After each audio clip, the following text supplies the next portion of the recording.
Une fois de plus, bienvenue sur 237 Stories, votre podcast hebdomadaire qui vous renseigne sur l'actualité camerounaise. Ici, nous parlons de politique, de sport, d'économie, de faits divers, de culture. Alors, aujourd'hui, le podcast va s'intéresser à la rubrique sport, faits divers, société et je pense que c'est tout.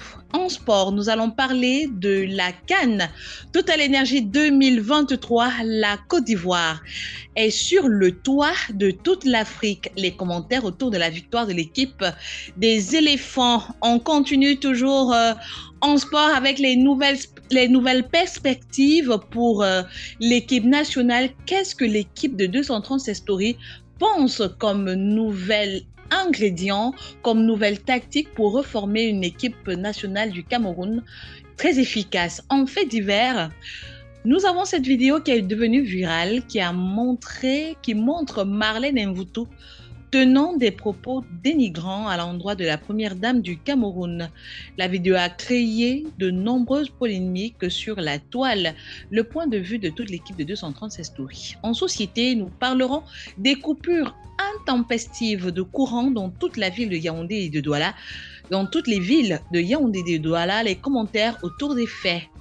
Nous parlerons aussi des hôpitaux du Cameroun, défaillance du personnel de santé dans certains centres hospitaliers de Yaoundé et de Douala, décryptage de 2 cas de figure. Pour cela, pour tout ce bouillon, pour tout ce menu, je suis accompagnée ce soir de deux vaillants soldats de l'actualité des podcasts au Cameroun. Il s'agit ni plus ni moins de Chicharito et de CWK. Bonsoir Chicharito. Bonsoir NBD, bonsoir à CWK, bonsoir également à nos auditrices et auditeurs et à toute la grande communauté de 236 Stories. Je remarque que Bonsoir. Olivier n'est pas là, je suppose qu'il a fui le débat ce soir. Je pense pas. Peut-être qu'il a été très occupé parce que 236 stories, c'est la priorité, c'est déjà la routine, ça entre vraiment dans nos habitudes, hein, dans l'ADN de tous les podcasteurs. En passant, on va lui faire un gros coucou. Bonsoir à toi. Tu m'as vraiment manqué, Chicharito, la semaine dernière. Merci vraiment d'avoir porté très haut le flambeau du podcast de la dernière fois. Merci NBD, mais je n'étais pas seul, hein, j'étais accompagné de CWK et d'Olivier, donc merci également à eux. Voilà. Voilà, c'est mon moi, Mais c'est et, mon moi. Uh-huh. bon retour parmi nous NBD, j'espère que l'anniversaire s'est très bien passé. Même si, Oui. je vais le dire, hein, tu ne nous as pas offert de gâteau, hein, NBD. Tu as dit son auditeur comme ça? Mais bien sûr. Ok, c'est le mois de l'amour, c'est le mois de la jeunesse. Beaucoup plus un mois d'amour pour moi, c'est le mois où j'entre dans la 35e année de ma vie. Je suis très, très contente de célébrer ça avec vous, mes podcasteurs de luxe. Je vais ouvrir l'armoire comme ça pour faire sortir ce joyau que j'ai rencontré l'année dernière sur le tapis rouge des grands awards des journalistes d'Afrique. Il s'agit de CWK. Bonsoir CW. Bonsoir à toi, NBD, bonsoir à Chicharito. Et même si Olivier n'est pas là, j'ai envie de lui dire bonsoir. Oui. On dit l'anniversaire, il est passé peut-être, mais ça continue. Et comme Chicharito a lancé les bases, on ne sait jamais. Peut-être il y a encore une coupure de gâteau En plus. après fête pour peut-être tous Oui. les internautes et tous les podcasteurs. Euh, Bonsoir donc aussi à toute la grande communauté 237 Stories. Et oui. avec ta permission NBD, j'ai envie de dire un bonsoir très spécial ce soir au peuple sénégalais Oui. qui a montré dans toute son immensité qu'une fois encore, il tient à voir non seulement la paix, mais surtout à ce que les textes de la Constitution soient respectés. Je m'en vais comme ça les féliciter pour avoir tenu tête au Oui. président Macky Sall qui ne voulait pas s'en aller facilement comme ça et dit tout simplement bravo pour avoir tous le mouvement citoyen à toute la forte communauté sénégalaise à travers le monde entier. Voilà, c'est dit. On aurait pu inviter une journaliste sénégalaise sur ce panel. Peut-être on en parle très en retard. C'est pas tard. Peut-être la semaine prochaine, on pourra inviter Syrah. Tu la connais très bien, n'est-ce pas? La journaliste de la RT, de la RTS. au Bien Sénégal. sûr, bien sûr, bien sûr. Oui, Comment ne pas je pense connaître que Sira au niveau de la culture à oui, la télé ouais, sénégalaise? Et il n'y a oui, pas qu'elle, hein, il y a aussi Aïdara, je pense. Il y a pas oui, mal Aïdara, de personnes oui, comme ça qui oui, pourront oui, qui intervenir, pourront mais c'est tout un autre intervenir. débat aussi. C'est tout un Oui, je débat. pense qu'on devra organiser ça hein, pour que le podcast soit de plus en plus intéressant. Je pense qu'on va les inviter la semaine prochaine. Hein. Alors, nous sommes au mois de l'amour.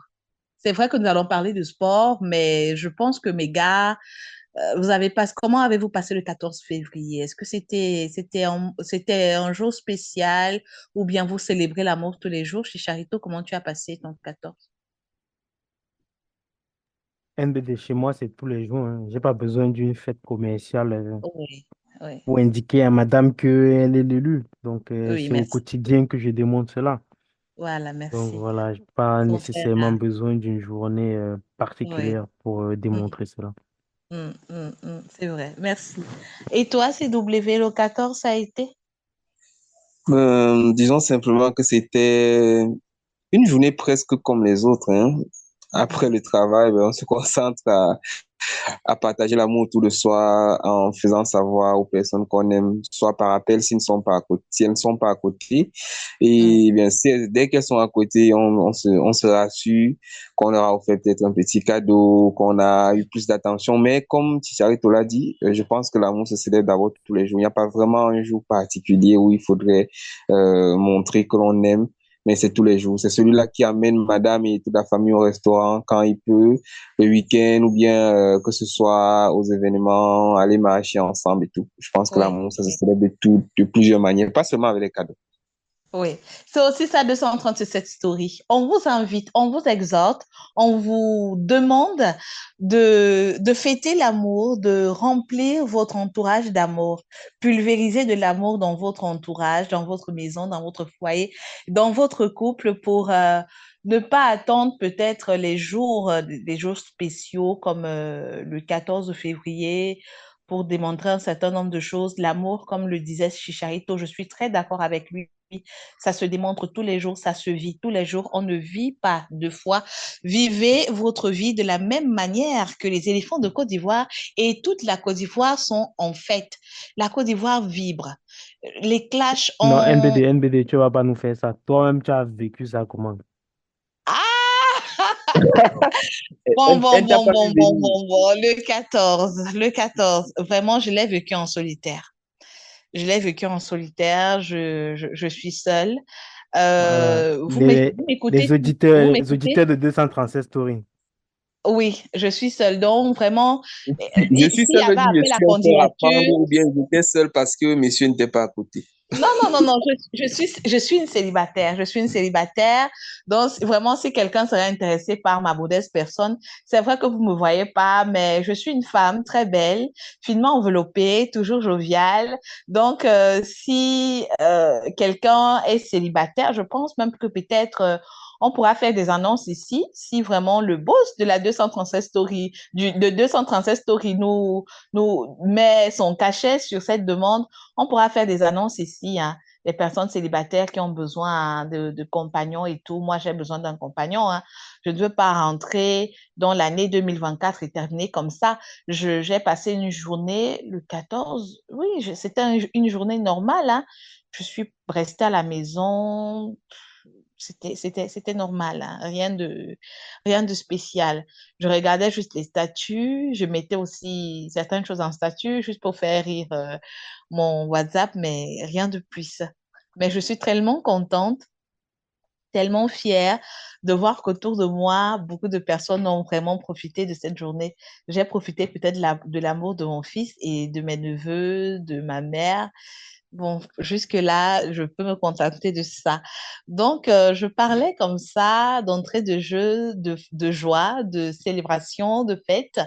Donc, je me mettais dans la peau d'une Abidjanaise, d'une Ivoirienne, d'un Ivoirien qui dort toujours en se posant la question de savoir, est-ce que cette troisième étoile est réelle? Est-ce que c'est vrai? Le miracle ivoirien s'est fait, la Côte d'Ivoire est sur le toit de l'Afrique les commentaires, je veux les écouter dans ce podcast. Qui a vu la Côte d'Ivoire venir? Est-ce que chez Charito, tu as vu la Côte d'Ivoire venir? Euh, bon, ça dépend. Je vais répondre un peu à deux volets. Le premier Oui, volet, c'est j'ai envie de dire oui et j'ai envie de dire non également. Et je vais m'expliquer. oui. Mm, Est-ce qu'on les a vus venir? Oui, parce qu'au début de la CAN, la Côte d'Ivoire était favori en fait. La Côte d'Ivoire mhm, évolue à domicile. Bon, en général, on le sait tous, hein, en général. Et quand c'est une grande nation de foot qui organise, elle part toujours un peu favorite en fait. Donc, c'est pour ça oui. que je dis oui. Non, ensuite, parce que comment il va dire ça, la qualification pour les huitièmes de finale, on va dire comme ça, sans mauvais jeu de mots, c'était un Mm, peu prématuré, hein, entre guillemets. La Côte d'Ivoire gagne le premier match et enchaîne deux défaites et ne se qualifie que grâce à le miracle marocain, tout simplement. Marocain. Voilà, c'est Mhm, pour ça que si vous regardez même les images de la finale, vous voyez le joueur ivoirien Max-Alain Gradel qui brandit mm, un drapeau marocain. Et même dans les tribunes, il y avait pas mal de drapeaux marocains, tout simplement pour expliquer que le destin de la Côte d'Ivoire, en fait, a été, comment dire, a été généré par, mm. par les Marocains. Donc voilà pourquoi je réponds un peu en disant oui, parce que c'était favori à l'entame de la compétition et non parce Oui. que la qualification a été vraiment douloureuse. Et après cette qualification-là, je ne m'attendais pas à ce qu'elle aille finalement au bout. Et c'est ce qu'elle a réussi à Mhm. faire, donc bravo à cette équipe. Bravo à cette équipe de la Côte d'Ivoire, des Ivoiriens très en joie, des Ivoiriens excités. Est-ce que toi, CW, tu as pu voir la Côte d'Ivoire venir? Ben, dire que j'ai vu la Côte d'Ivoire venir, ce serait un peu menti parce qu'au début de la compétition, c'est une équipe, ce n'est pas la même équipe qu'on a vue du début à la fin de la compétition. Tout Mhm, d'abord, on a cette Côte d'Ivoire au premier match qui est l'équipe organisatrice, qui a montré comment il faut jouer, qui a vraiment baladé tout le monde au stade. Là, c'est la Côte d'Ivoire qu'on a vraiment aimé.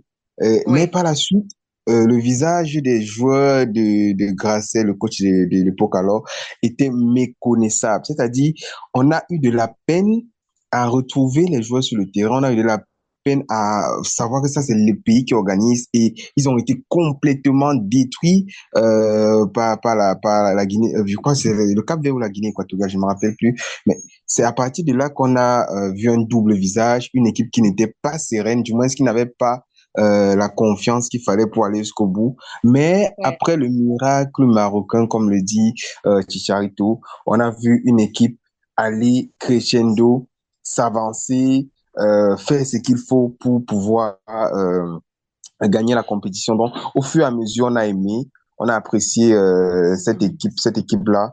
Et je veux dire que c'est tout simplement la meilleure équipe de la Côte d'Ivoire qu'on a vue à partir de leur résurrection, comme ils ont dit chez eux, parce que presque tout le monde là-bas, ils appellent ça la résurrection. Ils ont dit, on ne peut pas ressusciter et mourir encore.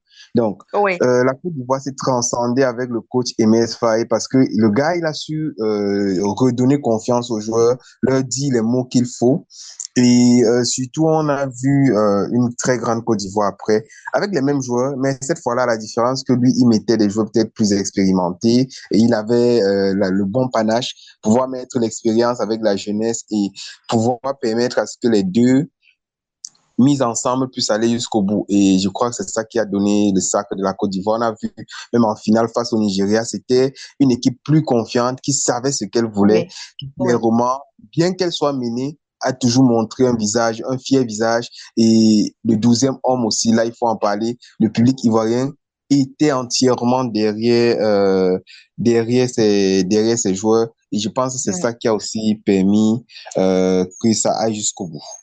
Oui, une victoire salutaire, une victoire que le Cameroun félicite, une victoire qui redonne confiance, une victoire qui fait renaître l'amour du sport, l'amour de la patrie, une victoire qui réunit tous les Ivoiriens du centre, du sud, de l'est à l'ouest, allant jusqu'au nord, à se regrouper, à former encore plus dur l'unité nationale ivoirienne pour une Côte d'Ivoire plus soudée, plus prospère.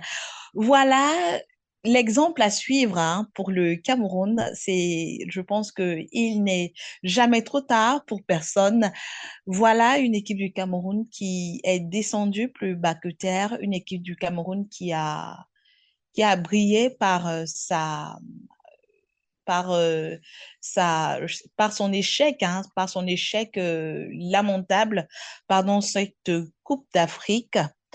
Des échecs encore qui ne font que s'ajouter à la liste des autres échecs cumulés par la présidence de la FECAFOOT du Cameroun. On se pose bien la question de savoir quelles sont les nouvelles perspectives, quelles sont les solutions à prendre pour faire renaître le football camerounais. Si Charito, est-ce que tu as je sais pas, est-ce que tu aurais quelques conseils à donner, quelques perspectives à, à démontrer pour montrer comment le Cameroun pourrait sortir de ce bourbier, de cette impasse dans laquelle il se trouve actuellement chez Charito? Oui, si je peux donner mon modeste avis, un modeste conseil par rapport à ça. Oui. La première des choses que je dirais, je commencerai par le sommet. Parce que quand ça se Mm, passe, quand au sommet ça se passe bien, en bas, normalement aussi, les choses coulent de source, en fait. Donc, au mm, sommet, qu'est-ce que je dirais au président, dans un premier temps, de s'entourer de bonnes personnes. C'est mm. quoi les bonnes personnes pour moi? C'est les personnes qui peuvent lui dire, président, ici, tu es en train de fauter. Président, ici, tu te trompes. Président, Oui, ici, c'est pas comme ça qu'il faut faire. Il faut plutôt, donc, de vrais conseillers, pas des fanatiques. Pas des oui. personnes qui sont là pour lui dire, président, tout ce que tu fais, bon, président, après toi, c'est Dieu Après ou toi, c'est le vide. voilà, exactement. Président, au bout de 6 mois, on organise le ballon d'or, remise du ballon d'or et on te nomme meilleur président de tous les temps de De la tous les FECAFOOT. temps. Donc, déjà s'entourer de bonnes personnes, Oui. ça, c'est ce que je ferais dans un premier temps. Est-ce que s'entourer des bonnes personnes, c'est-à-dire c'est inviter des personnes comme JBT? Pourquoi pas? Je veux dire, c'est-à-dire, toiletter autour de toi. Quand je vois des Oui. personnes comme, si, je ne sais pas si on peut citer les noms, mais comme, bon, je vais peut-être pas citer le nom, mais comme ce journaliste que j'ai connu à Vision 4, qui aujourd'hui est dans les rangs de la FECAFOOT, personne ne lui connaît un parcours en tant que journaliste sportif pour se retrouver Oui. à ce niveau. La seule chose qu'on lui reconnaît, c'est d'être passez-moi l'expression, le Tinda du boss. Bon, c'est tout ce qu'on Mm. lui reconnaît en termes de compétences footballistiques. Je pourrais citer d'autres personnes comme M. Boubangomna, qui est un journaliste sportif reconnu, ou alors Sam Séverin Ango, par exemple. Et comme tu l'as cité, JBT, des personnes qui peuvent lui dire, présent, ici tu te trompes, Mhm. et aussi des personnes qui ont, voilà, qui pour moi aiment, comment dire, vont porter, pardon, le développement du football. Donc, dans un premier temps, c'est de s'entourer des bonnes personnes. Première des choses. Mhm. Deuxième conseil que je pourrais lui donner, président, arrête de trop parler. Arrête d'être toujours présent partout et d'être toujours en train de... Bref, arrête d'être trop visible. Il faut laisser l'espace. Visible. Oui, il faut laisser l'espace aux autres. Tu as été un très bon joueur, c'est très bien. Aujourd'hui, tu es président de la fédération. Va gérer, en fait. Aujourd'hui, Mm. si vous prenez deux, trois supporters, ou bien vous faites un vox pop, là, vous demandez comment s'appelle le président de la fédération sénégalaise, personne ne le connaît. Fédération ivoirienne, Mhm. personne ne sait qui c'est. Fédération marocaine, personne ne sait qui c'est. Donc voilà, je sais que ça a été un très bon joueur, c'est une figure emblématique de Mhm. notre football. Mais aujourd'hui, Mhm. elle doit s'effacer pour faire de la place aux autres, aux André Onana, aux Ambouanguissa, qui sont aujourd'hui le fleuron. Donc voilà, c'est ce que je pense. Donc, qui s'efface. Et ensuite, troisième, que je peux lui donner, troisième conseil, c'est que nous attendons le bilan de Mhm. la Coupe du Monde et de la CAN. Et ensuite, remettre une orthodoxie dans la gestion de la FECAFOOT, les affaires de la FECAFOOT. Tu nous avais dit qu'on devait être transparent. Fais la transparence. Jusqu'aujourd'hui, personne ne connaît exactement le contrat ou notre point. Le bus qui devait être livré, jusqu'aujourd'hui, n'est pas livré. Donc, revenir et se reconcentrer sur l'essentiel. Le développement Mhm. du football jeune, Mm. des sélections. Bref, Mm. vraiment se reconcentrer sur l'essentiel et ne plus trop se disperser dans les réseaux sociaux et ainsi de suite. Voilà ce que je peux dire dans un premier temps. Et si tout ça est bien fait, le championnat est bien organisé, le football jeune est bien organisé, peut-être que les fruits ne seront pas récoltés dans l'immédiat, mais son Oui, travail va perdurer et les fruits pourront être récoltés par quelqu'un d'autre. C'est pas grave. Mais l'essentiel, c'est oui, qu'ils nous remettent sur le droit chemin et oui. après, plus tard, si on récolte les fruits, personne n'oubliera que c'est quand même, ça sera quand même le fruit de son travail. Donc voilà ce que je peux dire modestement en termes de conseils. Mhm. Voilà, merci beaucoup pour ton exposé là, pour tes propositions, pour les solutions que tu pourrais apporter si on pouvait écouter ta voix. La CWK viendra nous dire ce qu'il peut apporter comme solution pour rebâtir une équipe solide, une équipe à la camerounaise solide hein, qu'on a connue, hein, CW. Pour toi, qu'est-ce qu'il faut faire? Bon, déjà, je vais dire que l'équipe actuelle du Cameroun, quand je parle de l'équipe, je devrais me dire plutôt l'équipe actuelle de l'Africa Foot. Donc, c'est une équipe qui est en même temps partagée entre eux. Ce que les Camerounais parlent au quotidien, ce qu'ils veulent faire et enfin la réalité sur le terrain. C'est-à-dire, quand Samuel Eto'o arrive, c'est redonner la grandeur au football. On a l'impression que c'est le public qui le soutient, mais le public a tendance à oublier que c'est une association. Et en tant qu'association, ils ont leur texte, ils ont tout un calendrier qu'ils observent. Maintenant, dans le programme de Samuel Eto'o, il a dit, je vais faire ci, je vais faire ça, je vais mettre des stades, je vais essayer à ce que les joueurs aient un salaire, je vais rendre professionnel là, là, là. Et maintenant, il se frottent donc à la dure réalité qui est celle d'un football où il faut d'abord écouter soit ce que dit le ministre des Sports. Une fois qu'on a écouté ce que dit le ministre des Sports, le ministère, pardon, une fois qu'on a écouté ce que dit le ministère, il faut maintenant aller se frotter à la dure réalité du terrain qui est celle de savoir, par exemple, que les présidents de certains clubs, soit ils mangent l'argent des joueurs ou bien même l'argent de les dotations financières qui leur sont données, ne peuvent pas arriver jusqu'au niveau des joueurs parce que soit c'est pas suffisant, soit ils ne font pas bon usage de cela. En fait, c'est tout cet ensemble de choses que l'Africa Foot trouve directement sur son chemin. Et maintenant, ça va pousser à, quand on parle de l'équipe nationale du Cameroun, pour revenir à ta question directe, puisque l'équipe nationale du Cameroun dépend aussi de cette FECA Foot-là, l'équipe nationale du Cameroun, on a eu cette petite fatigue, cette lassitude de passer le temps à écouter des choses du genre, on est en reconstruction, on est en reconstruction. Vous n'allez pas me dire que l'équipe de la Côte d'Ivoire, un coach a changé les choses en 4-5 matchs et qu'au Cameroun, il faut 30 matchs pour pouvoir confirmer que peut-être le coach est bon ou pas. Mais est-ce que le problème, c'est d'ailleurs seulement le coach? Il faut voir, est-ce qu'à côté, les joueurs ont toutes les conditions de jeu. Jusqu'ici, personne ne s'est plaint, c'est vrai. Est-ce qu'ils ont toutes les conditions d'épanouissement? Est-ce que toutes leurs demandes sont satisfaites? Si c'est qu'à ce niveau, on se rend compte que tout est satisfait en termes de demandes. Maintenant, pour se poser la question, est-ce qu'ils ont cet amour de la patrie que leurs prédécesseurs avaient? On a vu des gens comme Roger Mila jouer pour pas grand-chose en termes de primes de match. On a vu des fédés. C'est-à-dire tout cet ensemble de personnes et d'anciens ont joué d'abord parce qu'ils avaient l'envie et l'amour du maillot. Et maintenant, si on trouve que les joueurs ou ceux qu'on recrute n'ont pas la même niaque, ils n'ont pas la même détermination sur le stade, bien en ce moment, on peut chercher d'autres joueurs. Et ce travail de chercher les joueurs, c'est aussi du scoutisme qui doit être fait par l'Africa Foot et par les équipes. C'est-à-dire, si on sait qu'un Camerounais brille très bien sous tel endroit, on va là-bas, on va faire des missions, on va regarder si on peut le prendre, si c'est au niveau du championnat local.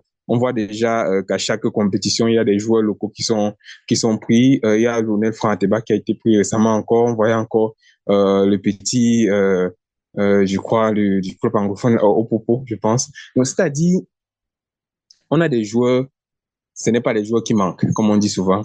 Tout ce qui manque maintenant, c'est la volonté de faire quelque chose de grand avec ce que l'on a. Parce que même si on n'a pas de grands joueurs, on peut faire avec le peu de joueurs qu'on a sous la main. Donc, je pense que la reconstruction, du moins le passage de cette reconstruction dont on parle tant, c'est d'abord la volonté, pas la volonté politique seulement, mais la volonté de faire avec les meilleurs.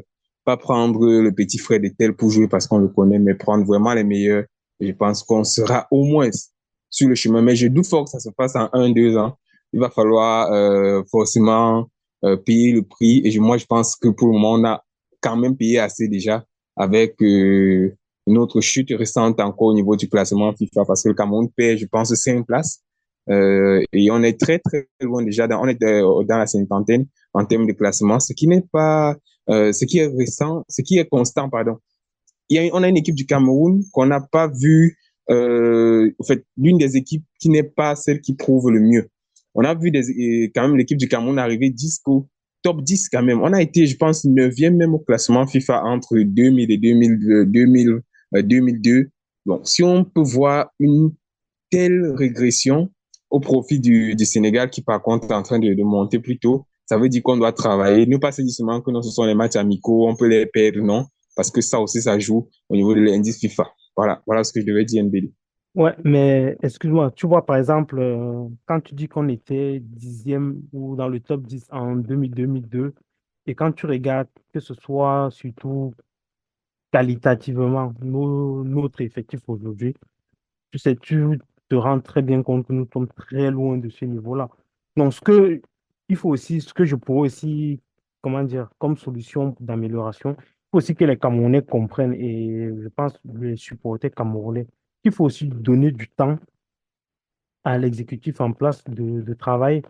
Donc, certes, il faut les critiquer, je suis tout à fait d'accord, mais il faut aussi leur laisser le temps de mettre en place quelque chose et d'évaluer aussi. Le Sénégal, par exemple, ils n'ont pas gagné dès la première année. Aliou Cissé a dû gagner, je crois, au bout de 5 voire de 10 ans. C'est à ce moment-là qu'il a commencé à gagner. Et je prenais le cas le vendredi dernier du cas, par exemple, du Maroc, où quand il arrive, ça se passe très bien en Coupe du Monde. Mais on voit bien qu'à la CAN, ça ne s'est pas très bien passé. Donc, s'il faut, dès que ça se passe mal, changer, bah, on sera toujours dans un perpétuel changement et donc une reconstruction perpétuelle au final. Donc, ce que je veux dire, c'est qu'il faut quand même redéfinir un, des objectifs, les matérialiser sur la durée et après les évaluer. Et si ça ne, et si par exemple on se rend compte que ça ne marche pas, essayer maintenant de faire des ajustements. Je prends un exemple. On a créé par exemple l'ANAFOOT, l'Académie nationale de football. Je sais pas, je pense depuis plusieurs années. Jusqu'aujourd'hui, on n'est pas encore, bon, je n'ai jamais entendu dire, voici un joueur sorti de l'ANAFOOT.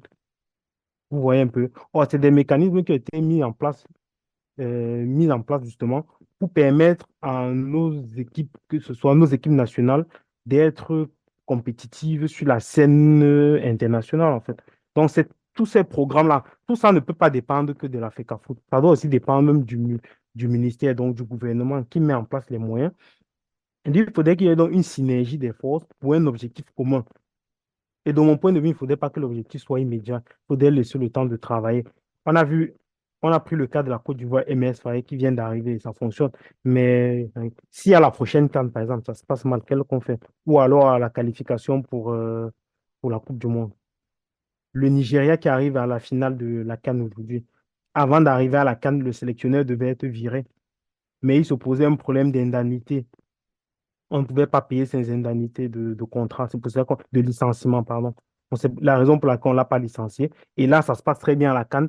Bon, on va peut-être croire que c'est devenu subitement un génie. Donc, il faut quand même laisser le temps voilà, aux différents staffs de se mettre en place et après d'évaluer leur travail. Voilà ce que je peux dire pour compléter. Bon, c'est vrai que tu as tout à fait raison aussi sur beaucoup d'aspects. Il faut quand même laisser le temps parfois aux personnes qu'on a choisies de pouvoir s'exprimer. C'est vrai que ça permet aussi de pouvoir travailler sur la durée, mais on ne va pas travailler éternellement sur la durée avec tout ce que l'on a sous la main en termes de coach. Je ne dis pas que l'on change un coach national pour prendre un coach étranger forcément, mais je me dis qu'on reste toujours sur notre même visée de national et il y a forcément des personnes plus talentueuses. Du moins, au vu de ce que l'on a, des dernières observations avec le coach. Bon, c'est vrai que c'est Je... tout un autre débat. Non, non, tu as aussi raison, mais ce que je veux dire, c'est que euh, tu vois, par exemple, quand on partait en Coupe du Monde, le président avait donné un objectif. On va jouer 7 matchs, donc on devait aller jusqu'en finale de la Coupe du Monde. Après, il devait faire un bilan. Bon, jusqu'aujourd'hui, officiellement, il n'y a pas eu de bilan. Donc, faire un bilan et partager avec nous qui sommes sur la scène publique. Donc, il n'y a pas eu ce bilan. Quand on est allé à la CAN, on n'a pas donné d'objectif. Donc là, par exemple, nous sommes en train d'évaluer sur ce que nous avons vu. Mais d'un point de vue, comment il avait dit ça, objectif, on ne peut pas l'évaluer parce qu'on ne sait pas quels sont les objectifs qui lui avaient été assignés. Je ne sais pas si tu vois ce que je veux dire. Donc, c'est la raison pour laquelle j'ai dit peut-être qu'il faudra aussi qu'au niveau de la fédération, qu'on définisse des objectifs clairs sur la durée. Et comme ça, chacun pourra évaluer tout simplement. Par exemple, je prends un exemple. On se dit, le prochain objectif de Song, c'est nous qualifier pour la Coupe du Monde, sortir de la phase de poule et arriver en demi-finale de la prochaine CAN. Voilà, par exemple, les objectifs qu'on lui a assignés. Si au bout de ça, on se rend compte qu'il n'a pas assigné, il n'a pas respecté ses objectifs, à ce moment-là, nous serons tous, comment il avait dit, aptes à donner la sentence voilà, qui doit s'appliquer. Là, pour le moment, on spécule sur toi, on se rend compte que bon, le niveau du jeu n'était pas trop ça. Nous sommes sortis en huitième, d'accord. Mais peut-être que l'objectif qui avait été assigné à Son, c'était de sortir de la phase de poule. Et si tel est le cas, objectif atteint. L'autre objectif, c'était la qualification pour la Coupe du Monde 2022. Objectif atteint. Bon, peut-être qu'au niveau de la fédération, C'est les vrai que objectifs sont atteints. là, Mais tu as raison. C'est vrai que les objectifs doivent être atteints, voilà, c'est ça. mais parfois, quand ça ne va pas, tout simplement, on peut se retirer. Je ne dis pas que ça ne va pas pour le moment, hein, je dis qu'on peut faire mieux.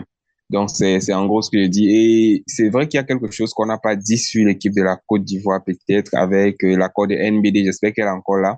Non, Euh, vas-y, vas-y. je dirais que sur l'équipe de la Côte d'Ivoire, on a vu, je ne sais pas si c'est parce que c'est le pays organisateur et la grande différence avec celle du Cameroun qui est sortie troisième lors de la dernière édition. On a vu le président qui remettait quand même 50 millions de francs CFA à chaque joueur. En plus de ces 50 millions de primes, il y avait en cash et en plus des 50 millions, il y avait directement une maison à chaque membre de l'équipe d'une valeur de 50 millions.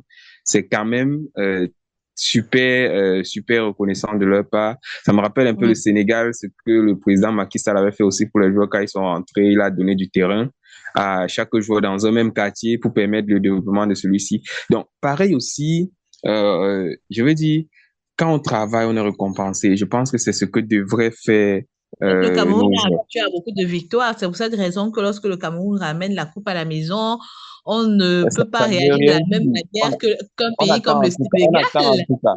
On attend en tout cas ce qui se passera en 2025. D'accord, ok. Donnons aussi la chance à nos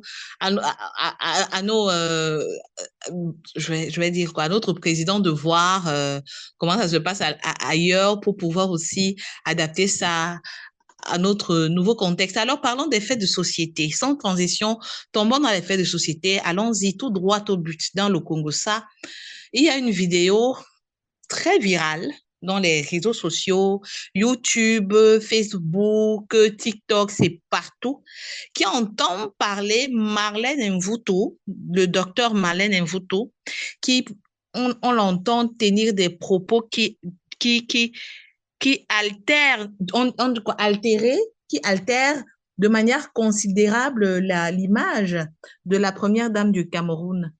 Je ne vais pas aller mot pour mot redire ce qu'elle a pu dire, mais quelle image pour un pays comme le Cameroun où on se voit insulté dans son intimité propre comme ça.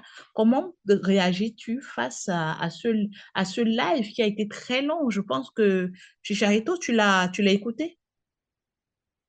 Donne la parole à Sylvie Calabo. Je voulais avoir son avis là-dessus avant de Oui, réagir oui, si tu... ok, CWK, tu as la main parce que Chicharito préfère tu, que tu prennes la parole. Alors, merci Chicharito pour cet honneur-là. Tout simplement pour dire qu'on ne va pas jouer et entrer dans la boue comme certaines personnes. Et on va essayer d'être un peu à la hauteur de ce que l'on travaille ici à 237 Story et aussi pour le respect de notre très grande communauté. Donc, il y a le docteur Marlène Mvuto qui a donc fait cette vidéo-là qui est devenue hyper virale.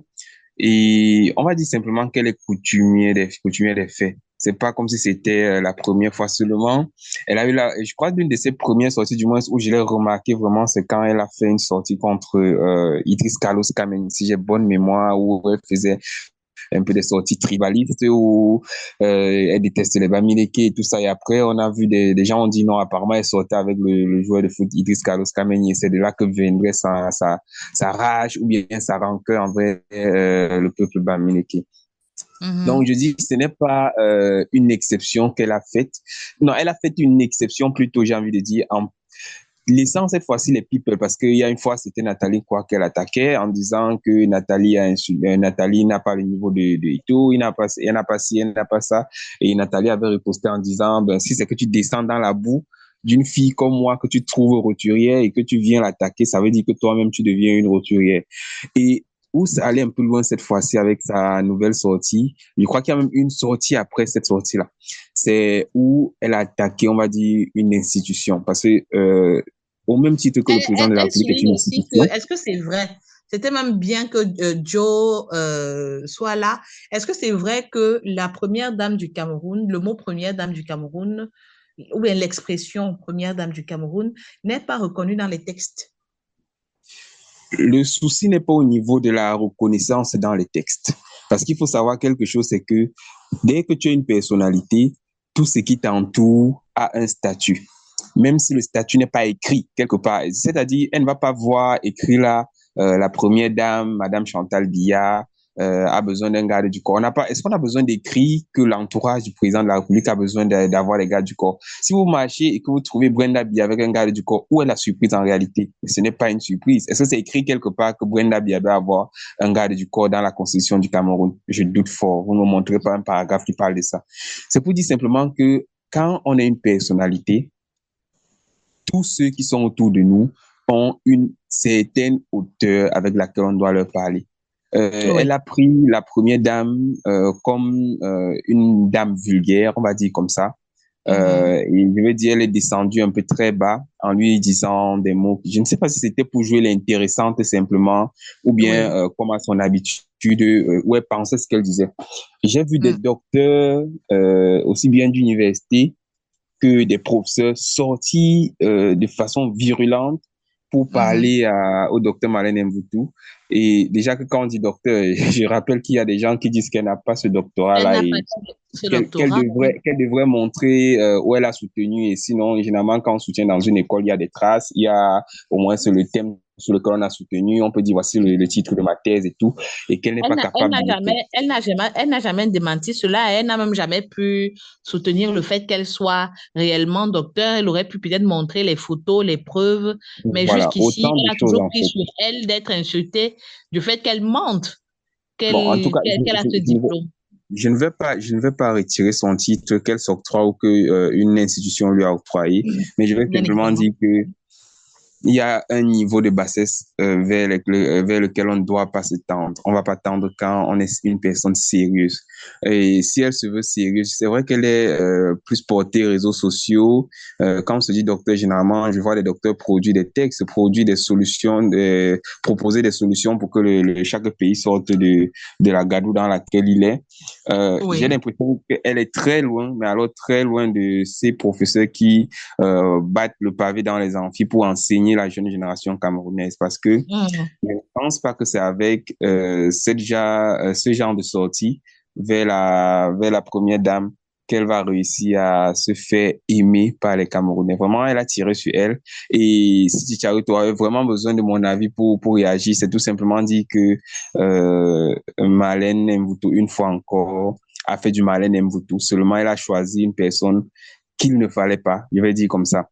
On voit des gens critiquer le président de la République chaque jour, mais je vais vous dire que même si on n'aime pas le président de la République, il y a un certain niveau de critique que même les opposants ne se permettent pas de faire parce qu'ils savent que, comme on dit souvent dans la boxe, c'est des coups en dessous de la ceinture. On ne frappe pas son adversaire en dessous de la ceinture. C'est-à-dire, on reste adversaire, on n'est pas ennemi.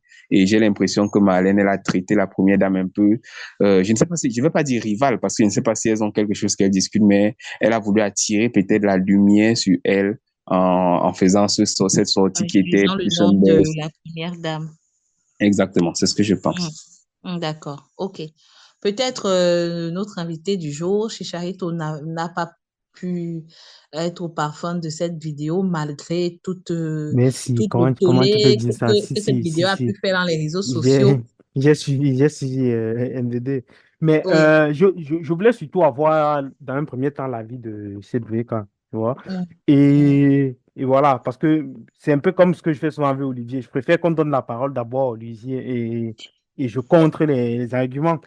Mais là, Oui. Cédric a très bien développé. Ce que je voulais rajouter, c'est que euh, il faut savoir que même si la première dame, bon, j'ai pas des coups très poussés en droit, je suis pas sûr vraiment qu'il y ait un texte qui la reconnaît au niveau de la Constitution, mais nous tous, on savons Mm. quand même que c'est la première dame et que C'est même la... si elle doit être critiquée, il y a quand même, Oui. voilà, même au niveau de la critique que nous faisons, même ici à notre petite échelle, nous avons Mhm. quand même une certaine hauteur, Mm. une certaine barre à laquelle on ne franchit pas, en fait. Donc, voilà, Oui, on reste oui. quand même C'est- courtois même dans la critique. Et mm. surtout, on critique pour proposer quand même quelque chose. Le tout, c'est pas seulement De de tomber dans critiquer. la critique pour la critique, exactement. Mhm. Et si en plus de tomber dans la critique pour la critique, on rajoute à cela de la vulgarité, vous voyez un peu que, voilà, même moi qui ne suis pas qui ne défend pas forcément tout ce qui se passe au Cameroun. Je ne peux pas accepter qu'on traite la première dame, quand même, c'est quand même la première dame du Cameroun. On ne peut pas la Mm. traiter comme ça et Oui. devant et dans les réseaux sociaux. Et c'est aussi là où vous voyez, quand on parle même souvent de nos docteurs et tout, on attire souvent l'attention même de notre jeunesse. Il y a aussi des modèles que nous devons suivre, en fait. Si vous vous rendez compte qu'un docteur comme ça, bon, je ne sais pas si elle est vraiment docteur, mais il faut aussi savoir qu'il y a ce qu'on appelle les docteurs honoris causa, c'est-à-dire docteur à titre honorifique. Peut-être que c'est son cas. Bon, peut-être aussi qu'elle a réellement un doctorat, mais vous voyez que même si on est docteur intellectuel, il y a quand même une manière d'aborder les sujets, une manière de traiter et une manière surtout d'éduquer la jeunesse. Et notre jeunesse aussi maintenant doit aussi parfois savoir même qui écouter. C'est la raison pour laquelle nous invitons même notre jeunesse à écouter 236 Stories. Parce que nous essayons de lui apporter des éléments d'analyse, des grilles d'analyse, pour critiquer aussi, et pour permettre d'avancer et de développer même l'esprit critique de notre jeunesse et pour développer le pays. Lorsqu'on tombe comme ça dans les bassesses, dans la critique de la première dame, qu'est-ce que ça apporte au quotidien des Camerounais? Est-ce que ça résout le problème d'eau? Est-ce que ça résout le Mm. problème des électricités de route? Donc voilà, notre jeunesse aussi, ici à travers la plateforme 236 Story, nous l'appelons aussi à suivre et à se construire si besoin de ses propres modèles. Il y a des personnes qu'on suit parfois en croyant que ce sont des modèles. Pas du tout. Et donc, voilà ce que je peux dire par rapport à ce sujet. C'est vraiment, il y a des lois qu'on passe le temps à voter et il faudrait aussi que la loi s'applique à ce genre de personnes, qu'elles Oui. subissent les sanctions de la loi. Mm. Et quand il dit sanction, c'est pas forcément qu'elle passe des journées en prison, que sais-je, mais voilà, qu'elle puisse être quand même réprimandée par rapport à ce qu'elle Mm. a fait. Parce que là, Mm. on est à la limite de l'inacceptable, tout simplement. Mhm. On a toujours l'impression que lorsque quelqu'un à l'extérieur, donc, c'est-à-dire hors des frontières de l'Afrique, il a tendance toujours à allumer sa caméra pour dire du n'importe quoi parce que, bon, voilà, Et, on se dit et, et, intouchable, hein. et tu fais bien de rappeler ça. Et aussi, c'est ce que, parce que même le gouvernement pense aussi ça. Ils se disent, bon, ceux qui sont dans la diaspora, leur but, c'est toujours critiquer, de salir le pays.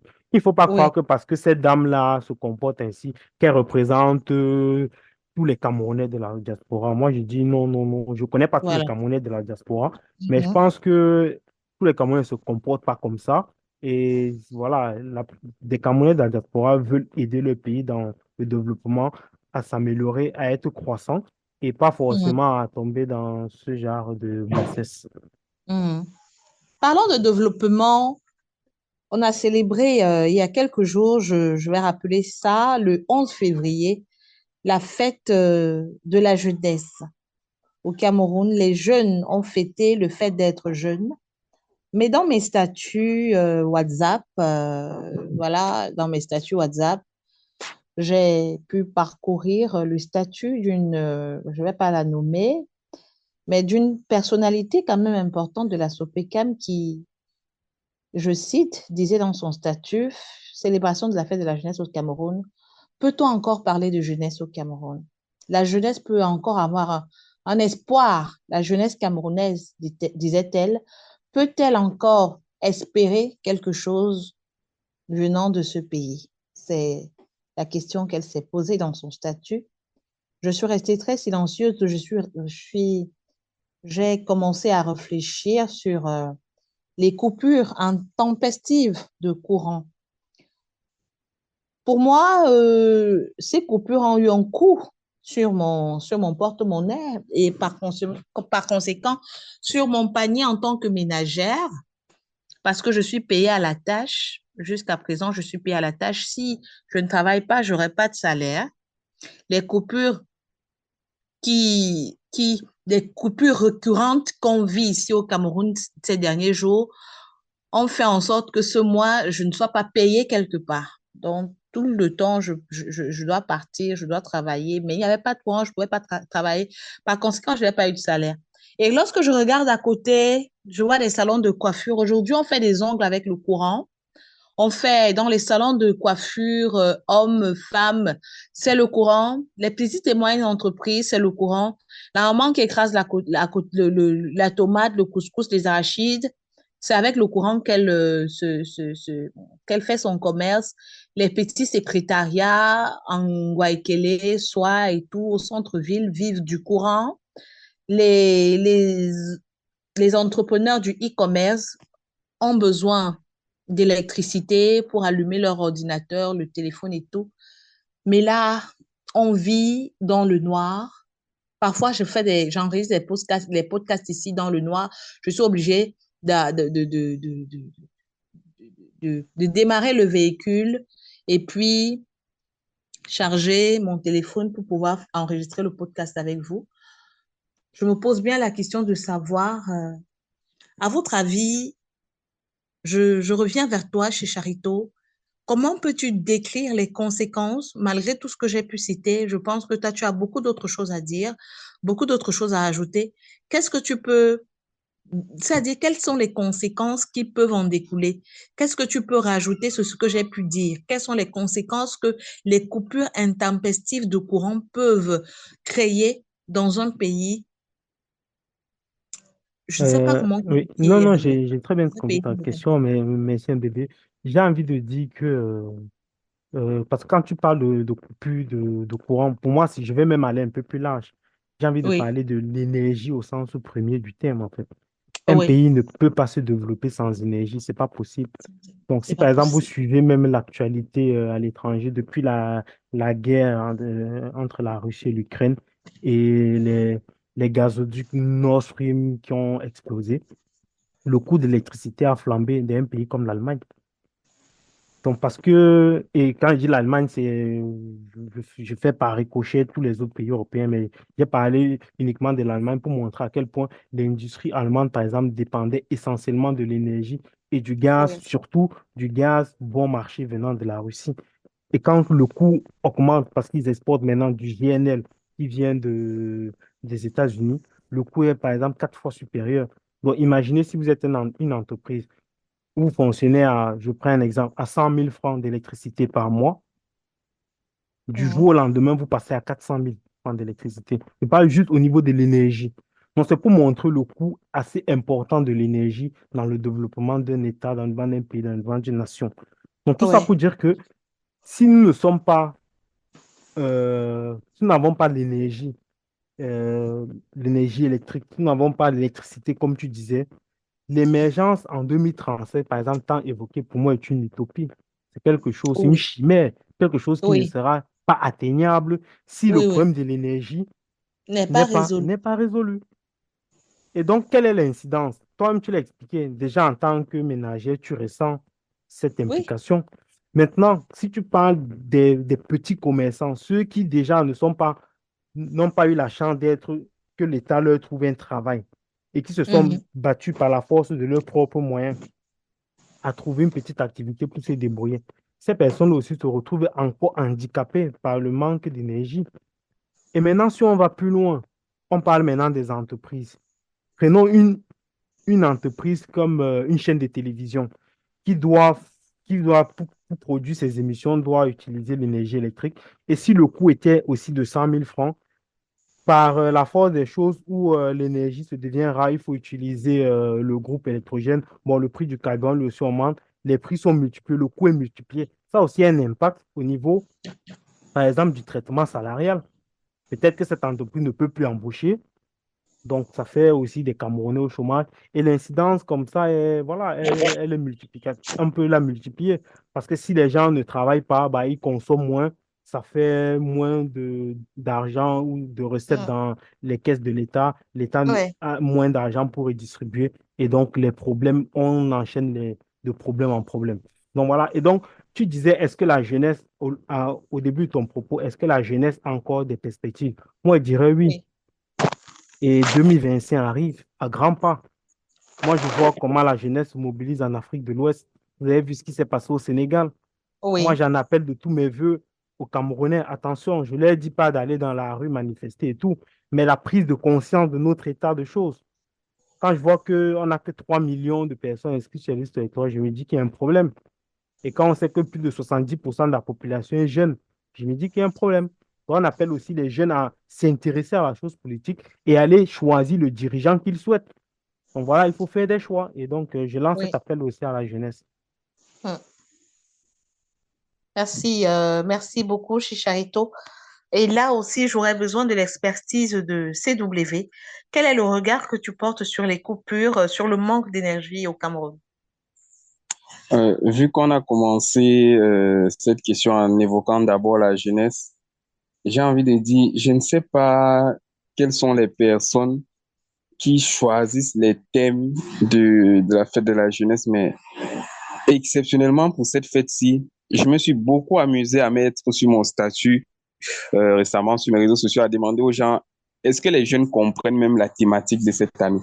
C'est-à-dire, on a l'impression que ce sont des papas qui s'asseyent dans leur bureau et décident d'une thématique qu'ils comprennent peut-être, mais qui parle très peu aux jeunes.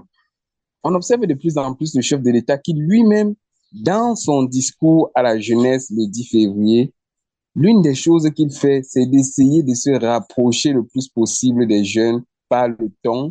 C'est-à-dire, vous allez voir le chef de l'État dire, on parle de notre pays, vous parlez de notre pays, vous les jeunes, comme un continent. C'est-à-dire, vous voyez, lui-même, il essaye de faire comprendre aux jeunes que je vous écoute. Mais comment ceux qui décident de la thématique d'une fête qui est consacrée aux jeunes cherchent une thématique, choisissent des choses que même les jeunes ne comprennent pas. Là, c'était d'abord mon premier coup de gueule, avant maintenant de répondre à la question relative à la coupure d'énergie. Pour ceux qui ne comprennent pas, Chicharito a fait une très bonne proposition quand il explique comment est-ce que ça se passe avec au niveau des prix. Vous ne pouvez pas imaginer un jeune qui s'est battu sans compter sur l'État vraiment et qui a réussi à mettre son petit salon de coiffure sur pied. Il n'a que sa tondeuse achetée à 6 000 francs. Il n'a que sa petite lumière qu'il sait qu'il va payer à peut-être 5 000 francs à la fin du mois et il sait que s'il n'a pas d'énergie, il ne peut pas payer le loyer et tout. Mais si c'est qu'il a il est coupé en termes d'énergie constamment, quel rendement est-ce qu'il aura? C'est-à-dire, il ne pourra payer ni son loyer du local commercial qu'il a, ni son loyer à la maison, ni tenir avec sa petite famille. Et par la suite, on va dire que les jeunes n'ont pas essayé, mais ce n'est pas parce qu'ils n'ont pas essayé, mais parce qu'ils ont essayé, mais qu'on ne les a pas donné le moyen de pouvoir arriver au bout de leur essai. C'est-à-dire, on vous dit, comme je disais, je pense la dernière fois, je le disais déjà, on dit, vous êtes le fer de lance de la nation. Mais comme je le dis, ce fer de lance va se rouiller si on ne l'accompagne pas. L'accompagnement du chef de l'État, j'ai vu un jeune sur un média, il a détruit tout ce que le chef de l'État a dit concernant les jeunes par rapport au plan triennal, par exemple. On Ouais. évoque un plan triennal jeune qui en est à plus de 3 ans, mais triennal, à moins que je ne connaisse plus bien ce que ça veut dire, ça fait bien 3 ans qu'on parle de triennal. Ouais. Mais quel est le rapport que l'on peut faire de ça? Bref, entre autres, j'ai envie de dire que peut-être pour l'instant, Eneo, faut aussi dire que quand on leur jette la pierre, il faut savoir que avec le problème de Sonatrach et tout, c'est quelque chose qui est très bien expliqué depuis le départ. Depuis décembre et à l'instant que je vous parlais à coupure, justement, pour vous dire à quel point comment ça se passe au Cameroun. C'est chaque minute, on a des délestages qui n'en finissent plus. Et à l'instant même, il y a coupure. Donc, bonjour déjà la chaleur pour dormir. Mais je vais vous expliquer aussi quelque chose. Enio a expliqué depuis le départ que ils ont beaucoup d'impayés. Ils chiffrent leur impayés à plusieurs milliards, de centaines de milliards de francs CFA. Et le mauvais payeur numéro un, c'est qui? C'est le gouvernement camerounais. Le gouvernement camerounais, à travers ses structures, les ministères qui ont des dizaines de milliards d'impayés en termes de factures d'électricité, eh bien, on ne peut pas couper l'énergie dans un ministère. Mais au ministère, est-ce que l'argent qui est travaillé dans ce ministère ne peut donc pas gérer ces factures-là? Et vous allez voir qui va souffrir, c'est le petit peuple. C'est moi en ce moment parce qu'on vient de couper l'énergie chez moi et qu'il va falloir jongler pour finir mon podcast. C'est le jeune Camerounais qui était dehors en ce moment-ci en train de coiffer. C'est le jeune Camerounais qui est rentré de sa journée, qui n'a pas préparé, qui comptait sur son mixeur pour pouvoir écraser, qui ne peut pas le faire. Je vous dis, c'est toute une chaîne qui est touchée à chaque fois que l'on parle d'énergie. C'est de la même manière que quand on parle d'énergie, aussi bien essence et toutes ces ingrédients dont on a besoin en termes d'énergie. Le Cameroun a mal dans sa peau parce que on a des barrages hydroélectriques qui sont fonctionnels, d'autres qui doivent être mis sur pied. Si on parle de Menking, on parle d'IDEA, on parle de Son Loulou, c'est-à-dire, vous voyez que on est parti sur un minimum de 5 barrages hydroélectriques. On a la capacité normalement de pouvoir même fournir en énergie électrique ceux qui sont à l'extérieur. Si on prend rien que la grande région du Septentrion, Adamawa, Garoua et Maroua, des régions les plus chaudes du Cameroun, on a la capacité d'installer des plaques solaires, on a même la capacité d'installer là-bas des champs d'éoliennes. Et je vous assure, le Cameroun n'est pas vraiment un pays où on devrait dire qu'on a manque d'énergie. Peut-être on n'a pas encore la technique qui va avec, mais je ne pense pas que c'est chercher des pays avec qui on peut faire des partenariats qui manquent. C'est pour vous expliquer comment on a les ressources pour pouvoir aller au bout, mais on a l'impression qu'il y a une certaine volonté politique d'accompagnement qui manque. Ok. Les volontés politiques d'accompagnement qui manquent. On parle de volonté. On va toujours rester dans les faits de société. Ce sont pas les faits de société, c'est vrai, mais ce sont les faits sociaux. Donc, quand on parle de faits de société, je parle dans le jargon journalistique, mais on reste toujours dans les problèmes qui minent la société. On va aller dans le prochain sujet, mais ces sujets sont en corrélation parce que dans les hôpitaux aujourd'hui, les hôpitaux aussi, ils ont leur tard. Peut-être le personnel sanitaire aussi, encore plus dit. Mais les hôpitaux souffrent aussi de ces problèmes de délestage parce que les malades sont là-bas. Lorsqu'il n'y a pas de courant, forcément, les enfants qui sont dans les couveuses meurent. Lorsqu'il n'y a pas de courant, les personnes qui sont sous assistance respiratoire ne peuvent plus respirer. Peut-être on ne dénombre pas tous les jours dans la presse, dans les journaux, le nombre de morts dû à ce genre, dû à ce délestage-là, au manque d'énergie. On se dit peut-être qu'il y a des groupes électrogènes. Mais ce que j'ai entendu dire sous un plateau de télévision, que je ne vais pas citer le nom, c'est que dans les hôpitaux, peut-être à l'exemple de l'hôpital de Deido, par exemple, à Douala, lorsqu'il y a coupure d'énergie, c'est vrai, le groupe électrogène prend la relève, mais tous les blocs ne sont pas alimentés.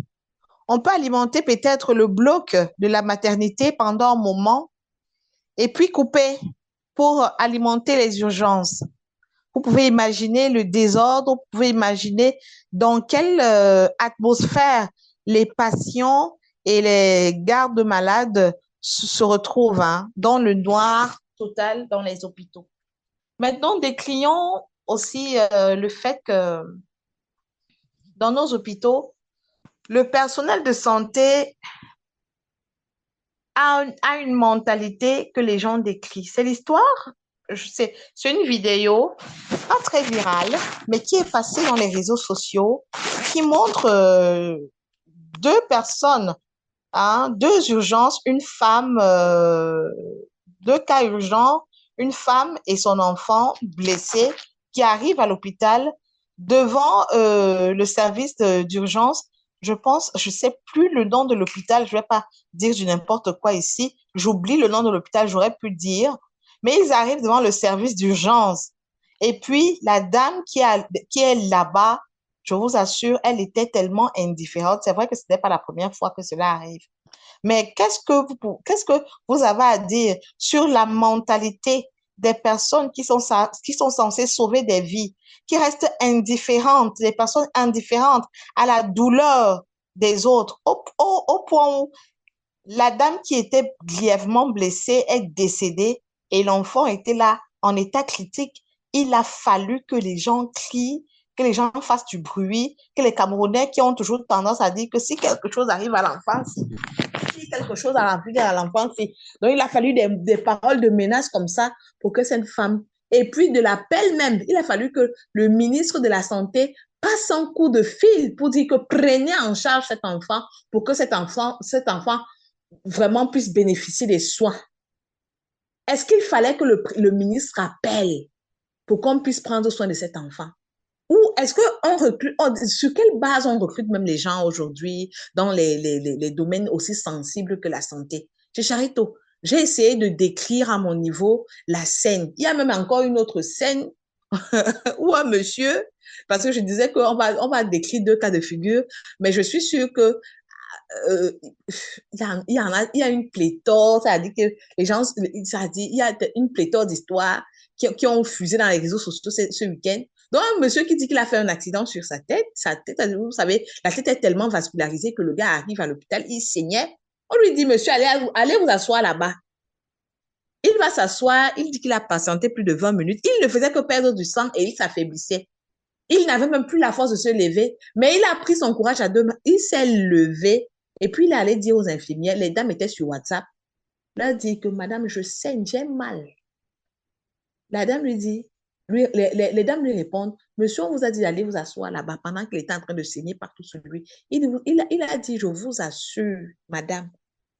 Ce qui a fait la parole. Donc, c'est quand il disait à cette femme que je vous assure que si je ne vais pas, si quelque chose m'arrive ici, je vous assure que je ne vais pas mourir seule. Vous allez partir avec moi. Il a fallu qu'il dise ça pour être pris en charge directement. Dites-moi un peu, c'est-à-dire, essayez un peu de m'expliquer, parce que moi, je ne comprends pas. Peut-être chez Charito, essayez un peu de me dire, quel est le regard que tu portes sur ce genre de scène au Cameroun, dans un pays comme le Cameroun, hein, actuellement, le personnel, comment est-ce qu'un personnel de santé arrive à être insensible devant la douleur d'un compatriote?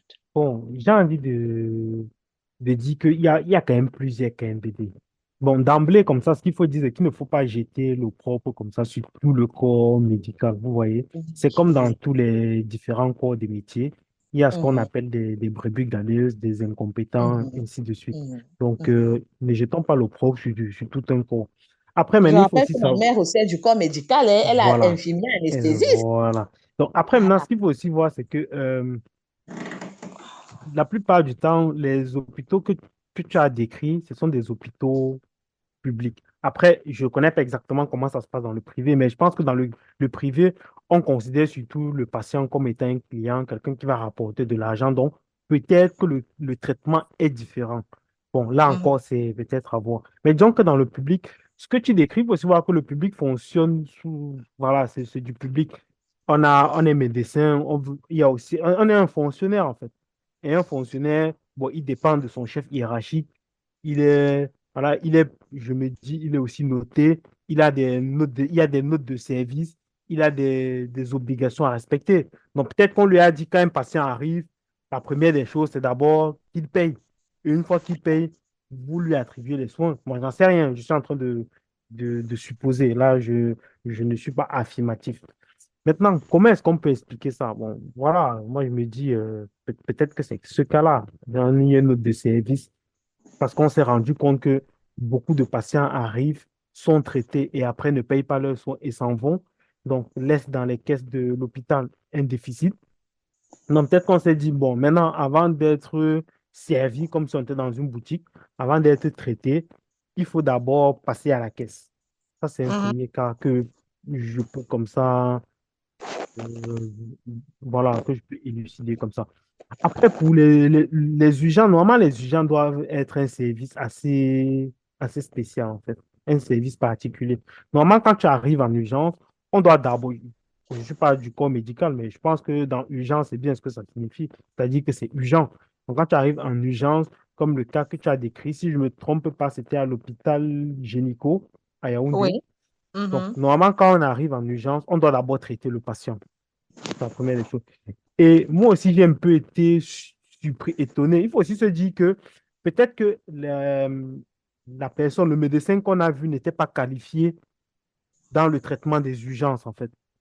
Donc, elle s'est dit, et comme on connaît aussi maintenant avec les réseaux sociaux, si je prends ce patient en charge et qu'il décède, c'est mon nom qu'on va voir partout dans les réseaux sociaux en disant que j'ai tué un enfant. Donc, peut-être que je n'ai pas les compétences. Et elle se dit, si vous suivez la vidéo, on dit, on attend le chirurgien. Parce qu'elle se dit, c'est la personne habilitée dans mon service. On est dans le public. D'un point de vue hiérarchique, peut-être que c'est le chirurgien qui doit intervenir d'abord en premier et avant elle, en fait. Donc, elle ne peut pas intervenir sans le chirurgien. Et elle se dit, si j'interviens là et que ça se passe mal, peut-être que c'est ma carrière qui est foutue. Je ne sais pas si vous voyez un peu le dilemme dans lequel je me mets un peu à sa place. Et peut-être que c'est le dilemme dans lequel elle était. Donc, Mais vous voyez un peu avec beaucoup de... Regardez un peu avec regardez un peu la hauteur avec laquelle elle s'adressait aux malades. très bien. Moi aussi, bon, parfois quand ça arrive comme ça, MBD, moi j'ai envie de dire que tout le monde ne réagit pas. Par exemple, quand nous sommes ici dans le podcast, moi je trouve que tu t'exprimes mieux que moi, tout simplement parce que c'est ton métier de base. Donc tout le monde ne s'exprime pas très bien face caméra. Elle est face caméra.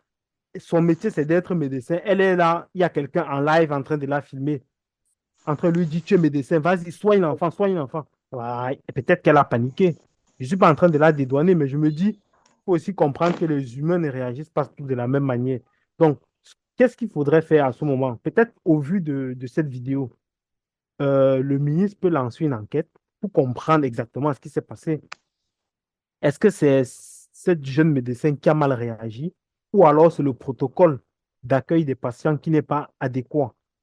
Et peut-être à ce moment-là, on pourra tirer une conclusion. Mais moi, j'ai vu, elle était un peu jeune. Je n'ai pas envie tout de go comme ça de l'accabler parce que je me dis, jeune médecin, dans ces conditions-là, dans le pays que nous connaissons, c'est peut-être aussi assez difficile. Donc voilà, j'aimerais un peu ne pas trop accabler cette jeune médecin. Et voilà, donc je pense que si elle a fait une faute professionnelle, bah, tout simplement, il faudra qu'elle soit sanctionnée. Et donc, voilà, moi, je pense que ce que je lance comme idée, c'est comme ça, c'est qu'il y ait eu une enquête pour comprendre exactement ce qui s'est passé derrière. Voilà ce que je peux dire, NBD. Mais je crois qu'elle est partie, cette VK. Je ne sais pas si tu veux réagir. Ouais, je vais réagir peut-être avant que on ne mette directement fin au podcast. Dis simplement que les hôpitaux camerounais, même sans le vouloir, ont une tendance à être des mouroirs. On a de plus en plus cette impression-là que il faut alerter le ministre, il faut réagir devant tout le monde pour être pris en considération. Malheureusement, c'est le constat premier que j'ai envie de faire et dit aussi que bon, ce n'est pas une réalité aussi partout. On espère voir les choses changer en tout cas. Pour le cas de la femme en question qui a été percutée, je pense que le ministre a fait une sortie et c'est un problème que je décris souvent en disant on a un seul souci. Plutôt que d'essayer de soigner une ou deux personnes, il serait préférable de soigner la masse, c'est-à-dire trouver plutôt une solution pour que les hôpitaux aient des outils conventionnels et convenables pour pouvoir soigner plusieurs personnes, plutôt que de prendre un ou deux traitements qui va aider, juste une ou deux solutions, pardon, qui vont aider simplement deux personnes. C'est toujours mieux de soigner plusieurs personnes plutôt que deux. Voilà un peu ce que je peux dire pour ma part. Donc, avec ton accord, Chicharito, je vais conclure et dire simplement, mesdames et messieurs, merci pour, je pense. Chicharito, tu me permets de conclure, bien sûr. Bien sûr, c'est ouvert, bien sûr. Alors, merci à toi d'avoir participé. Merci à tous ceux qui ont écouté. NBD, sans doute pour des raisons d'énergie toujours, parce qu'il faut le dire, il y a beaucoup de délestage un peu de partout au Cameroun en ce moment-ci. et sûrement c'est la raison pour laquelle elle est partie avant la fin de l'émission. Donc merci à vous pour votre aimable attention. Merci également à tous ceux qui de plus en plus partagent nos publications, partagent ce que nous faisons. Nous vous savons nombreux et nous vous espérons encore connectés pour vendredi prochain. Aujourd'hui, nous avons eu à échanger sur des thématiques très intéressantes, notamment sur en sport la Côte d'Ivoire qui est sur le toit de l'Afrique, qu'est-ce qu'il en est, et également le ricochet sur l'équipe du Cameroun avec les nouvelles perspectives pour notre équipe nationale et la vidéo virale de Marlène Mboutou qui a un peu tiré fort sur la première dame du Cameroun. Et enfin, on a parlé de ces coupures intempestives dans les villes de Yaoundé et Douala, et enfin avec la défaillance du personnel de santé. Voilà pour les différentes thématiques qui étaient à l'ordre du jour. Chicharito, merci et à vendredi prochain. Au revoir. Merci, Zoloïka. Au revoir, NBDA. Je t'ai pas vu revenir. Désolé, j'ai conclu à ta place. À très bientôt, à vendredi. Au revoir. Merci.